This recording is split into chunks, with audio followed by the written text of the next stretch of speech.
Eu quero começar esse vídeo falando que eu sou muito fã da animação de Como Treinar o Seu Dragão. Não só é uma das minhas animações favoritas, como eu acho que a trilogia Como Treinar o Seu Dragão é uma das minhas trilogias favoritas. Eu sempre falo que eu gosto muito de trilogias, do formato de trilogias, que eu acho que é um formato perfeito para se contar uma história. Então, quando eles anunciaram, né, um live action, eu tive alguns sentimentos conflitantes, porque primeiramente, eu pensei, bom, é melhor um live action do que um Como Treinar Seu Dragão 4. Não quero que mexa na minha trilogia, que tá perfeitinha lá, tem o seu começo, meio e fim, o final é ótimo, né? A conclusão ali, o desfecho da trilogia é maravilhoso, mas ao mesmo tempo, com essa onda de adaptações live action tão meia boca que a gente tem, eu fiquei ali, não diria com um pé atrás, eu fiquei com o corpo inteiro atrás, porque eu fiquei, cara, tenho medo dessa adaptação não ser tão boa, até porque, como eu falei, a gente tá tendo uma leva de adaptações live actions que são muito meia boca, mas também aquela questão até que eu falei no vídeo de Lilo e Stitch. Como o Nosso Dragão é uma animação muito recente, até mais recente que Lilo e Stitch. Então, pra que fazer essa adaptação, sabe? É tipo muito na cara que é simplesmente pra ter grana, né, pra ganhar dinheiro e que não tem um lance realmente criativo envolvido. E aí, quando começou a sair o primeiro material de marketing e tudo mais, ficou aquela coisa tipo, nossa, vai ser o copia e cola, vai ser simplesmente a mesma coisa, exatamente igual, quase um fan-filme, assim, que é simplesmente live action, não tem nenhuma razão para esse filme existir. E aí eu fui assistir esse filme e, olha, grata surpresa, sabe? Não é simplesmente um ótimo filme, mas eu devo dizer que neste momento é um dos meus filmes favoritos desse ano. Porque assim, mesmo sendo essa adaptação que narrativamente falando é um copia e cola, né? Inclusive traz aí o Dan DeBlois, que é o diretor tanto das animações, né, da trilogia Como Treinar o Seu Dragão, como também, né, ele é o co-diretor da trilogia junto com Chris Sanders, como também eles dois juntos dirigiram o Lilo e Stitch, a animação de Lilo e Stitch. Então é até uma coisa meio curiosa de timing, né? Porque os dois live actions estão saindo quase ao mesmo tempo, né? Com uma diferença de tempo muito pequena, e eles não poderiam ser mais diferentes. Porque, como eu falei, o Como Treinar o Seu Dragão, por mais que ele seja na história um copia e cola, né? Que seja a mesma história, tem ali cenas iguais, diálogos iguais, ele tem aquela coisa assim de pra ter um live action não pode ter a mesma duração que uma animação, né? Animações, elas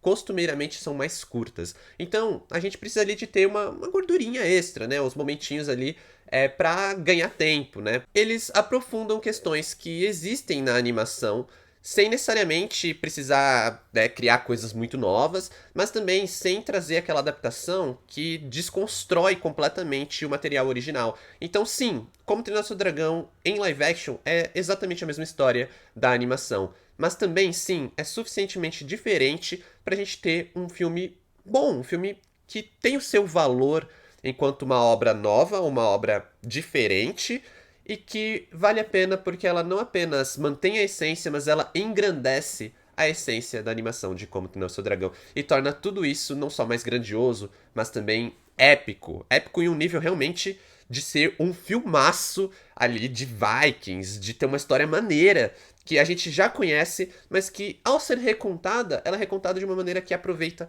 cada oportunidade que o live action dá. Inclusive, falando nessa questão de repetição, de copia e cola, eu tinha sentido que até pelo design dos dragões ali no material de divulgação, tinha caído meio que num vale da estranheza, que tava meio esquisito, que eu não tava conseguindo, assim, tipo, comprar esse universo live action, que funcionava muito melhor na animação, e que, beleza, por mais que funcione melhor na animação, no filme não tem esse senso de estranheza, eu consegui imergir completamente na história, completamente nesse universo, e eu acho que o fato da história ser contada com tanta paixão, com tanto coração, e talvez trazer o diretor de volta tenha muito a ver com isso, mas realmente notar que estão contando essa história com essa paixão faz toda a diferença, porque a história se torna tão envolvente, tudo se torna tão envolvente, que esses pequenos probleminhas eles desaparecem. A gente não tem o Vale da Estranheza, a gente consegue aceitar um novo elenco muito bem. E até o velho elenco, já que o Gerard Butler, ele volta pro mesmo papel, né? Ele era o dublador do Estoico, e aqui ele dá vida ao Estoico em live action. Então a gente vai ver o Gerard Butler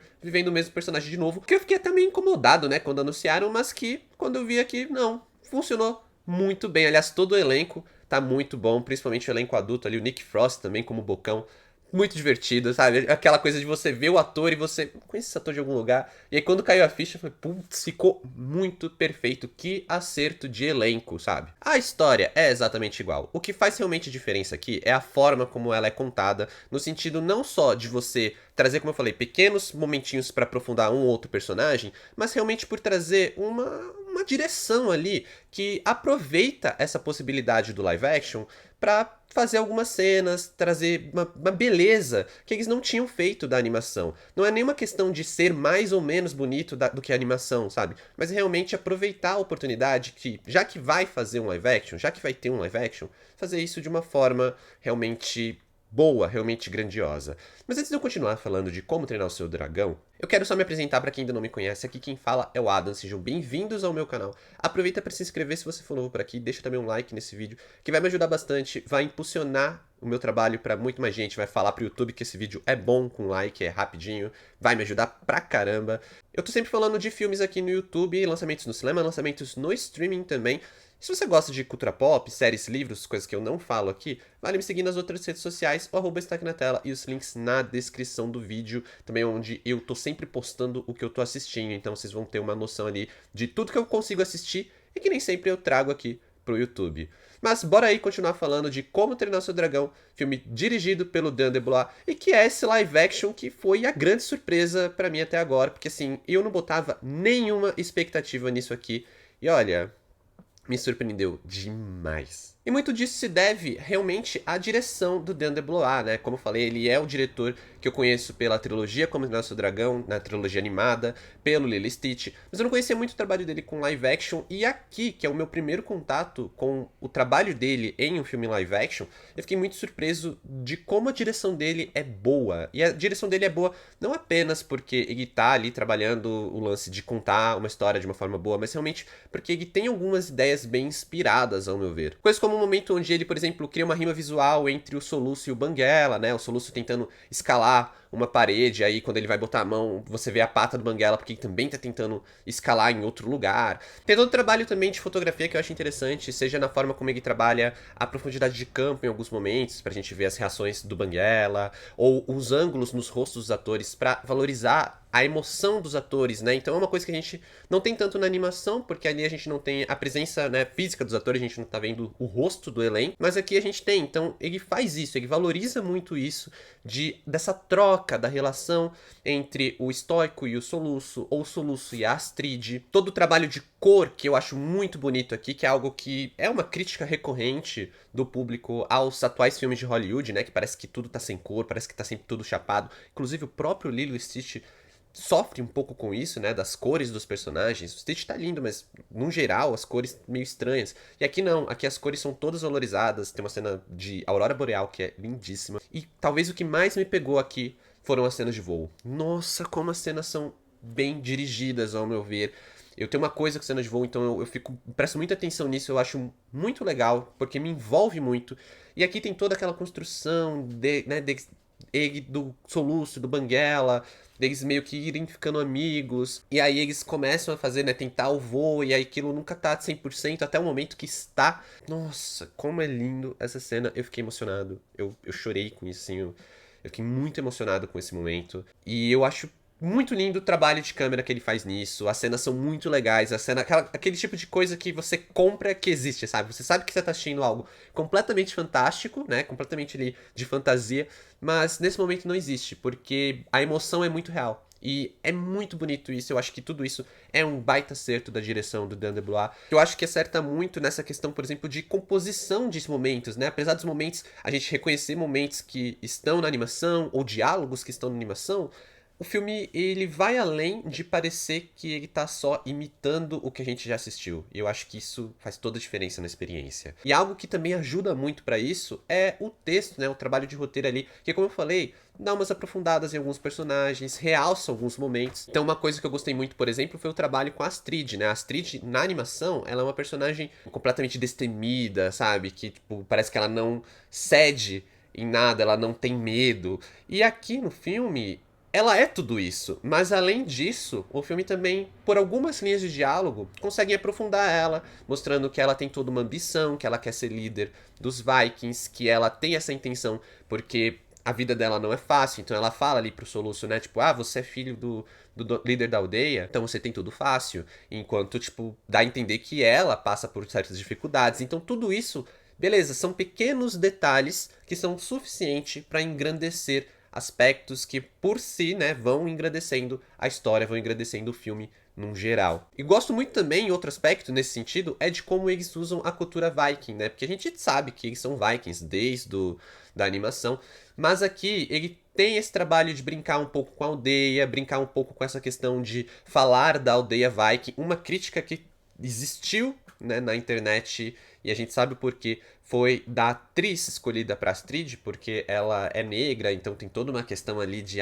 mudaram, não existe vikings negros. E aí eles fazem um pequeno adendo no filme que eu acho que é o suficiente pra gente entender que as aldeias vikings, né, aquela aldeia, aquela ilha, ela não é simplesmente um grupo viking, eles são compostos por vários grupos. Então a gente tem ali um personagem que é mais asiático, a gente tem os personagens negros, e tem o estoico falando disso, né? Tipo, a sua aldeia de tal área, a sua aldeia de tal área, e a gente se juntou por causa do inimigo em comum, que são os dragões. Então tudo isso vai ali montando, como eu falei, um imaginário viking dessa cultura que não só é muito interessante, mas também funciona para enriquecer essa narrativa de uma forma que a gente não tinha tanto na animação. E aí entra nisso que eu tô falando de você ter uma oportunidade de fazer a obra novamente, você enriquecer ela, né? Você não simplesmente se bastar na imitação. Um bom exemplo disso é todo o trabalho também de design de produção que eles fazem com os Vikings, né? Como eu falei, essa questão da cultura Viking não tá só no texto, ela tá também em outros aspectos visuais. Então todos os aspectos, assim, das tranças dos personagens, né? Dos cabelos dos personagens, a barba do estoico, as armaduras, as roupas,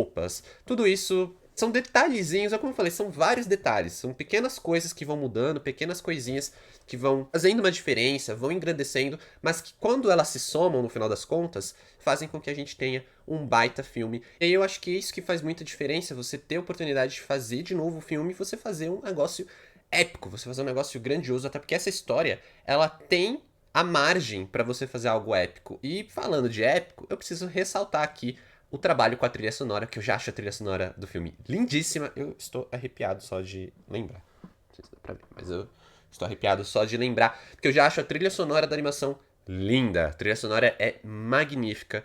E aí eles trazem a trilha sonora pra cá, só que toda trilha é a mesma trilha, né? O mesmo toque, ali é a mesma música. Só que eles fazem um trabalho pra deixar ela, tipo, ali um epic theme, sabe? Tipo, um tema épico. Então fica ali realçando como o live action de Como Treinar Seu Dragão é a mesma história, mas ela é contada de uma maneira quão possível for, sim, mais grandiosa do que antes. E que não só é linda de ouvir, que não só é uma baita trilha sonora, mas é aquela trilha sonora muito emocional. Já vendo o trailer, que eu comentei, eu já tinha uma certa estranheza com o trailer, né? Eu não tava com tanta expectativa. Mas sempre que tocava ali no finalzinho do trailer, quando mostrava o título do filme e tocava a trilha sonora, eu ficava meio, assim, pegou pelo coração, porque eu gosto muito da trilha.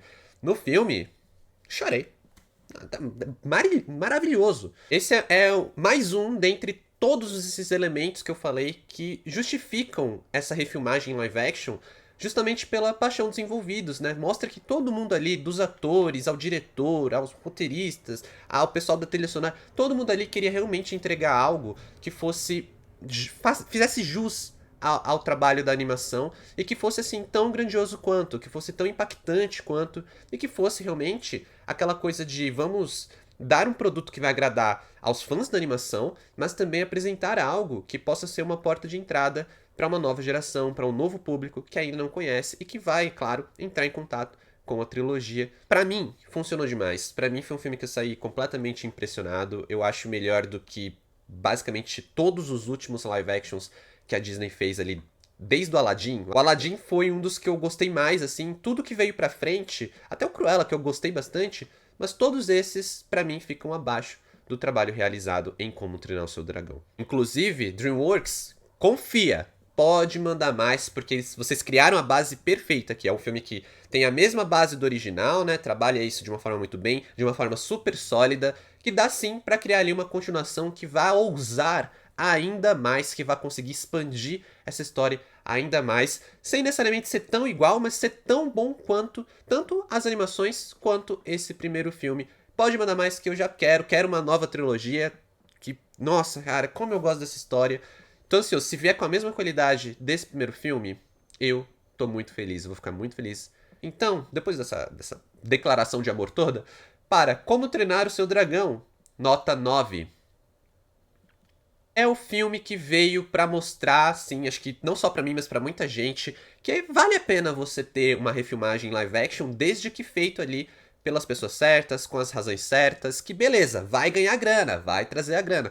Mas por que fazer só pela grana se você pode fazer um filmão, né? Isso aí fica de lição ali, principalmente pra Disney, que não consegue lidar muito bem com essa questão da animação, né? Ou eles tentam fazer algo que subverte as expectativas, mas subverte de uma forma meio incômoda como Branca de Neve, ou tentam fazer aquela coisa meio copia e cola, mas aí quando muda um detalhe, destrói toda a essência da obra, como é o caso do Lilo e Stitch, que ainda é divertido, mas assim, é meio incômodo também. Me conta o que você achou de Como Treinar o Seu Dragão, ou a sua expectativa se você ainda não assistiu. Muito obrigado por assistir esse vídeo até aqui, valeu, falou e até mais.